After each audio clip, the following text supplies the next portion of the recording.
Buenos días, somos la Guardia B, compuesta por Martínez Trujillo Cintia, Ortiz Rosas Catalina, Torres González Eduardo Alejandro y Cermeño Cisneros Cecilia. Vamos a hablar sobre los algoritmos terapéuticos para dislipidemias y recordemos que en los últimos años las enfermedades cardiovasculares se han convertido en la primera causa de muerte en México. En el 2017 contribuyeron a 141.619 muertes, afectando de forma directa al 65.4% de la población mayor de 20 años de edad. Entre los factores de riesgo cardiovascular modificables se encuentra el tabaquismo, la hipertensión arterial sistémica, la diabetes mellitus, la obesidad y las dislipidemias. Y en México, durante los últimos años, las cifras de dislipidemias se han aumentado. En el 2018, el ENSANUD reportó una prevalencia del 19.5% en personas mayores de 20 años de edad, incrementándose hasta un 28% en pacientes de 50 a 79 años. Esto se atribuye al cambio en el estilo de vida, al cambio en el consumo de alimentos de alto contenido energético y altas cantidades de carbohidratos refinados y grasas saturadas. Recordemos que las lipoproteínas son partículas complejas compuestas por proteínas y grasas que transportan los lípidos en nuestro organismo. Las lipoproteínas se clasifican según su densidad. A mayor densidad hay mayor contenido de proteínas y tenemos a los kilomicrones, a las lipoproteínas de muy baja densidad que son las VLDL, lipoproteínas de densidad intermedia, IDL, lipoproteínas de baja densidad, LDL y lipoproteínas de alta densidad, HDL. Y desde el punto de vista fisiopatológico de la enfermedad aterosclerótica, las más importantes son las LDL, ya que transportan un gran porcentaje de colesterol, y estas son productos del metabolismo de las VLDL, las cuales a su vez son producidas en el hígado, y estas últimas son moléculas ricas en triglicéridos, pero en la medida en que los ácidos grasos son utilizados por el organismo por acción de la lipoproteína lipasa endotelial, las VLDL van perdiendo triglicéridos y proporcionalmente aumenta la concentración de colesterol, convirtiéndose en LDL. La función de las moléculas LDL es la de transportar colesterol desde el hígado hacia otros tejidos encargado de la síntesis de esteroides, a linfocitos, al riñón, a los propios hepatocitos. Y al aumentarse las LDL, vamos a ver que básicamente si se aumenta esto, tendremos básicamente un exceso de colesterol o es un equivalente a un exceso de colesterol y empiezan a depositarse en la capa de la íntima arterial, en donde son retenidas por las glucosaminoglicanos, que son moléculas constitutivas de la pared arterial y que fisiopatológicamente retienen el colesterol en la pared del vaso. En este microambiente de la íntima media, las LDL son oxidadas, lo que va a favorecer los procesos inflamatorios, atrayendo a los monocitos que se transforman en macrófagos. Estos a su vez, luego de fagocitar las LDL oxidadas, se transforman en células espumosas que constituyen la base fisiopatológica de la placa aterosclerótica y se libera una serie de enzimas que afecta el endotelio arterial. Ahora, vamos a ver que dentro de la etiología de las dislipidemias tenemos se van a dividir en primarias, adquiridas y secundarias. Las primarias van a ser dislipidemias de causa genética. Se generan por mutaciones en uno o más genes que intervienen en la síntesis o el metabolismo de las lipoproteínas. Las adquiridas son producidas por situaciones que derivan de hábitos incorporados por el paciente y las secundarias son consecuencias de la presencia de otra patología de base. ¿Cuáles son los objetivos que tienen estos algoritmos? Pues el control de la dislipidemia resulta ser importante, sobre todo en la elevación del colesterol LDL, ya que según estudios, una reducción de 39 miligramos por decilitro de colesterol LDL reduce un 11% la incidencia de eventos cardiovasculares por año. También se ha demostrado que la elevación de los niveles de triglicéridos incrementa la incidencia de eventos cardiovasculares. En el caso del manejo, pues la primera línea de manejo son las estatinas, las cuales han demostrado una reducción de eventos cardiovasculares tanto en prevención primaria como secundaria, y en el 50% de los pacientes no se logra el apego al tratamiento durante el primer año debido al costo o los efectos adversos relacionados. En aquellos con monoterapia con estatinas, a pesar de dosis altas, hasta un 13% no alcanzan metas terapéuticas de colesterol LDL, por lo que resulta necesaria la terapia complementaria con ezetimibe o un inhibidor de la PSK9. Para el caso particular de hipertrigliceridemia se adicionan fibratos en caso de no lograr metas terapéuticas.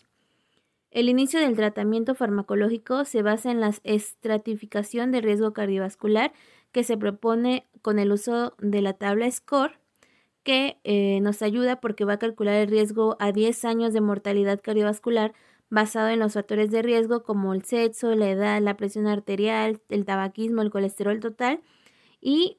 esto va a estratificar al paciente en riesgo bajo, moderado, alto y muy alto. En el caso de la categoría de riesgo cardiovascular, el riesgo bajo es un riesgo calculado en 1% a 10 años para evento cardiovascular fatal. Un riesgo moderado es uno de mayor o igual a 1% y menos del 5% a 10 años. Únicamente la diabetes mellitus con duración de menos de 10 años sin otro factor de riesgo, y jóvenes de diabetes mellitus tipo 1 menores a 35 años de edad con diabetes tipo 2 o menores a 50 años de edad, menos de 10 años son otro factor de riesgo. El riesgo alto es un riesgo calculado en mayor o igual al 5% y menor a 10% a 10 años para evento cardiovascular fatal, y el riesgo muy alto es un riesgo de mayor a 10% a 10 años para un evento cardiovascular fatal. El tratamiento farmacológico de las dislipidemias: en todo paciente mayor de 40 años de edad se deberá realizar el cálculo de riesgo cardiovascular con base en las tablas SCORE y de categoría de riesgo cardiovascular. El riesgo bajo son pacientes con riesgo de mortalidad menor que 1% a 10 años. El riesgo moderado son pacientes con un riesgo de mortalidad igual o mayor que 1% pero menor que 5% a 10 años. El riesgo alto es en pacientes con riesgo de mortalidad igual o mayor que 5% pero menor que 10% a 10 años. Y después de haber determinado a qué grupo de riesgo cardiovascular pertenece el paciente, se deberá de realizar una determinación de colesterol LDL. Y existen subgrupos en el que el riesgo bajo tiene un subgrupo A,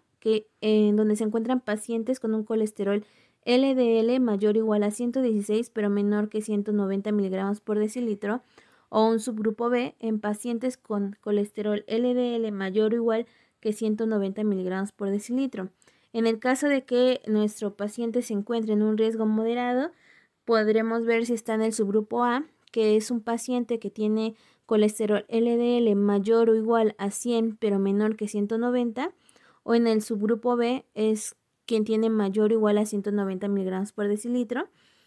Y en el caso del riesgo alto, el subgrupo A son pacientes que tienen colesterol LDL mayor o igual a 70 pero menor que 100 miligramos por decilitro, y el subgrupo B son pacientes con LDL mayor o igual que 100 miligramos por decilitro. Ahora, independientemente del subgrupo al que pertenezca el paciente, el manejo farmacológico se va a realizar con estatinas. En el caso del subgrupo A, para todos los pacientes que pertenezcan a este subgrupo, independientemente del grupo de riesgo cardiovascular, se va a iniciar el uso de estatinas de moderada intensidad, como la atorvastatina 20 miligramos al día por un periodo de 2 a 4 meses. En el caso del subgrupo B, para todos aquellos que sean en este subgrupo, independientemente del grupo de riesgo cardiovascular, se indicará el uso de una estatina de alta intensidad, como la atorvastatina 40 miligramos al día por un periodo de 2 a 4 meses. ¿Qué pasa con la atorvastatina?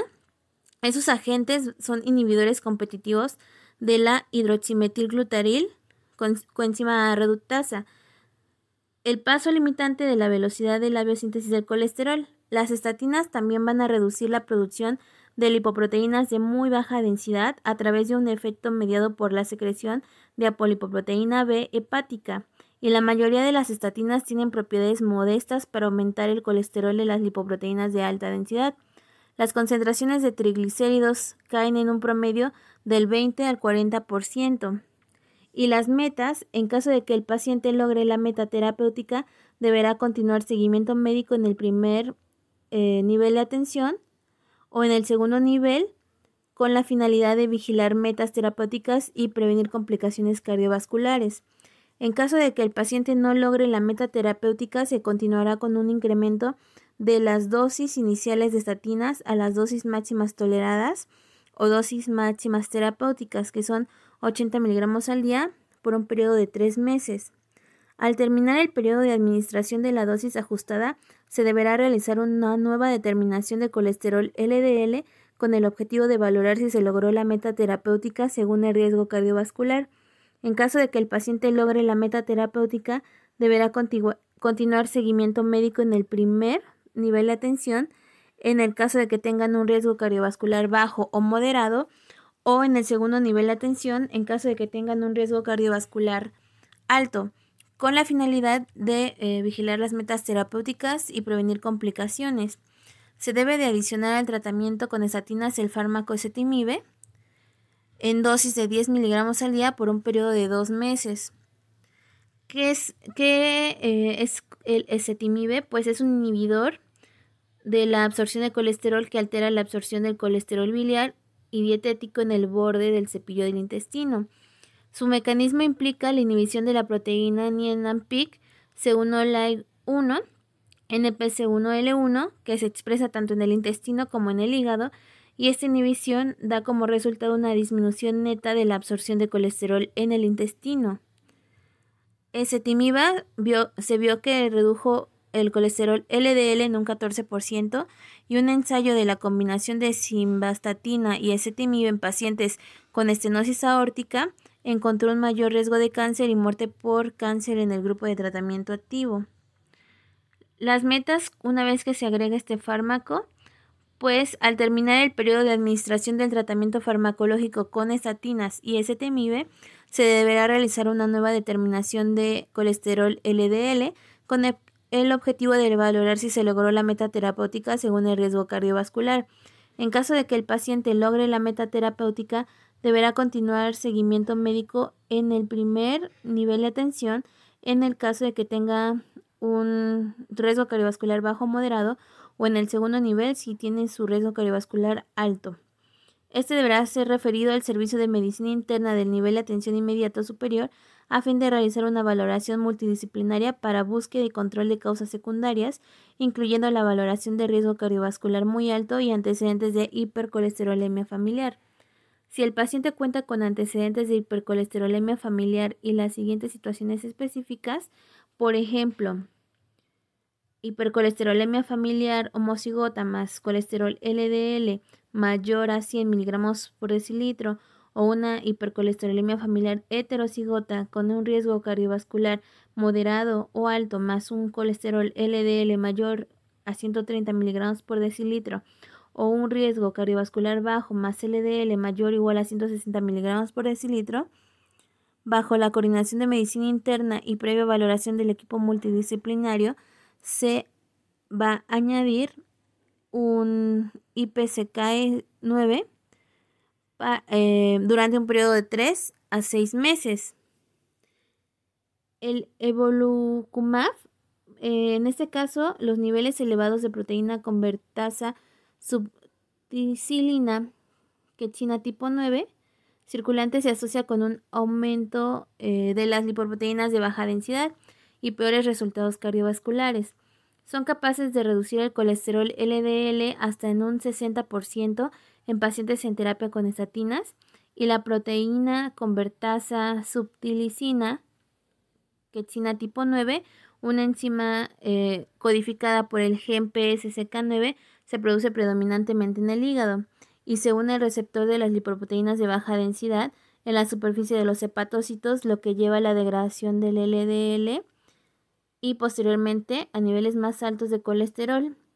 en el plasma. Son muy efectivos para reducir el colesterol LDL, pero tienen el inconveniente de requerir inyecciones subcutáneas frecuentes y además es de alto costo. Si el paciente no cuenta con antecedente de hipercolesterolemia familiar, entonces vamos a ver, en este caso, si un paciente cuenta con riesgo cardiovascular muy alto y una LDL mayor a 130 miligramos por decilitro,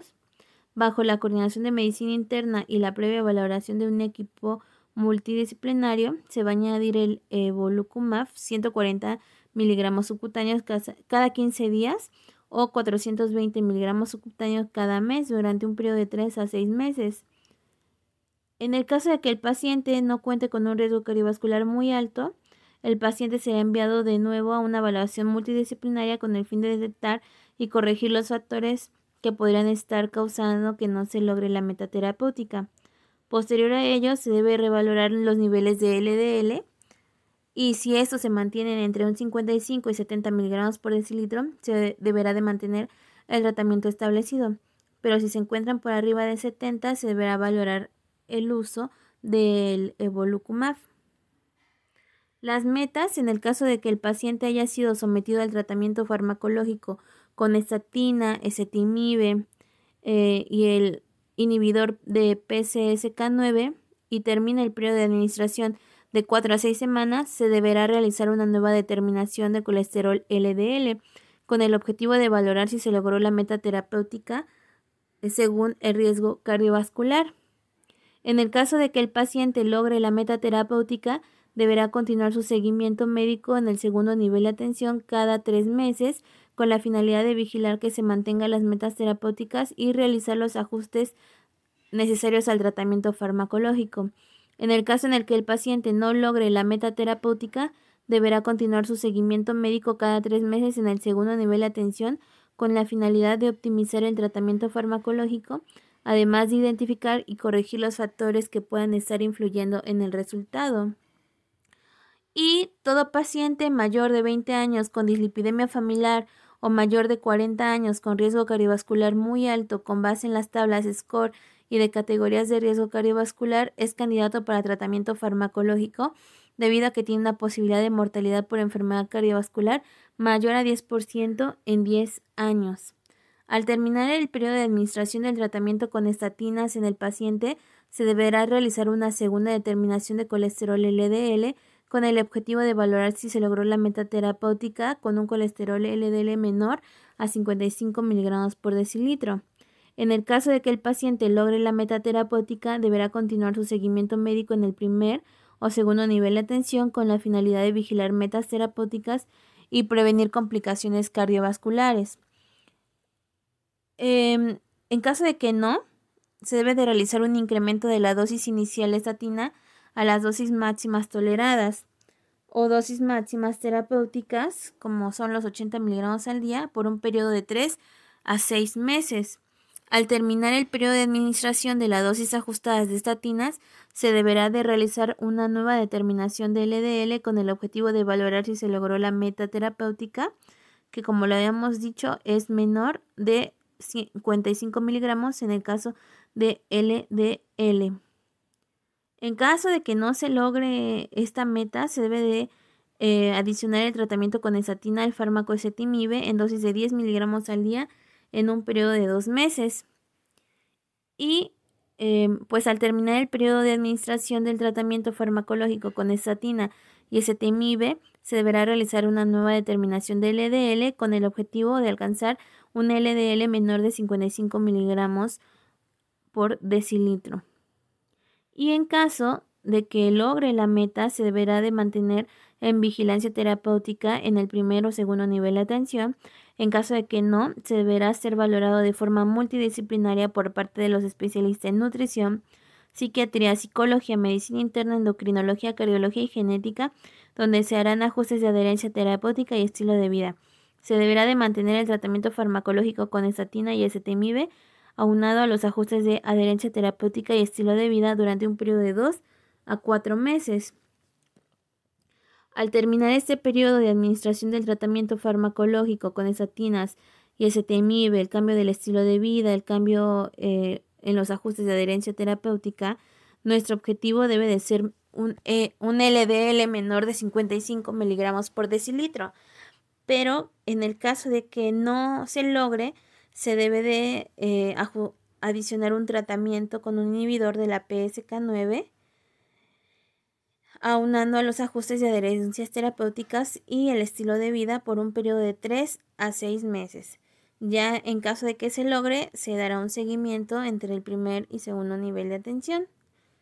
Una vez que ya se termina el periodo de administración con esos medicamentos, se debe de alcanzar una meta menor de 55 miligramos por decilitro en el caso del LDL, pero en caso de que el paciente no logre la meta terapéutica, se debe de realizar una revaloración multidisciplinaria y un ajuste de la dosis de todo el tratamiento farmacológico y no farmacológico. Todo paciente que tenga una concentración sérica de triglicéridos mayor que 200 miligramos por decilitro es candidato para un tratamiento farmacológico. Y tenemos que al terminar el periodo de administración del tratamiento con estatinas en el paciente, se deberá realizar una segunda determinación de triglicéridos con el objetivo de valorar si se logró la meta terapéutica de triglicéridos menor de 200. En caso de que el paciente logre la meta, se deberá continuar su seguimiento médico en el primer nivel de atención de forma anual, con la finalidad de vigilar metas terapéuticas, y en caso de que no, se debe de adicionar los fibratos como el bezafibrato 200 miligramos al día durante un periodo de 3 a 6 meses. Los bezafibratos, en el caso del bezafibrato es un fibrato y los ácidos grasos omega 3 de origen marino reducen los niveles de triglicéridos y su efecto depende de la actividad de la lipoproteína lipasa. La terapia con fibratos puede reducir los niveles de triglicéridos hasta en un 50% o más. En estudios clínicos, los niveles séricos de estatina aumentan de 1.9 a 5.7 veces en sujetos tratados con gemzafibrato. Y vamos a ver que las metas al terminar el periodo de administración del tratamiento farmacológico con estatinas, en el caso de moderada o alta intensidad, y fibratos como los bezafibratos, el bezafibrato de 200 miligramos al día, se deberá realizar una nueva determinante de triglicéridos con nuestro objetivo de menos de 200 miligramos por decilitro. En caso de que si el paciente haya logrado la meta terapéutica, deberá continuar el seguimiento médico en el primer nivel de atención en forma anual con la única finalidad de vigilar metas terapéuticas. En caso de que el paciente no logre la meta terapéutica, se deberá referir al nivel de atención inmediato superior para su valoración por el equipo multidisciplinario. Y veamos que dentro de las metas terapéuticas, en el caso de que tengamos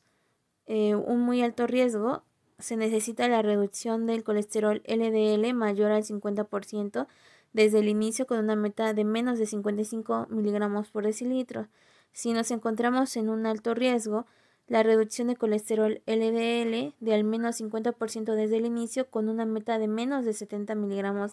por decilitro, y si encontramos que estamos en un moderado riesgo, el colesterol LDL menor de 100 miligramos por decilitro, y si estamos en un bajo riesgo, el colesterol LDL lo debemos de tener en menos de 116 miligramos por decilitro. Los triglicéridos deben de estar en menos de 200 miligramos por decilitro. Eso sería todo por nuestra parte. Somos La Guardia B.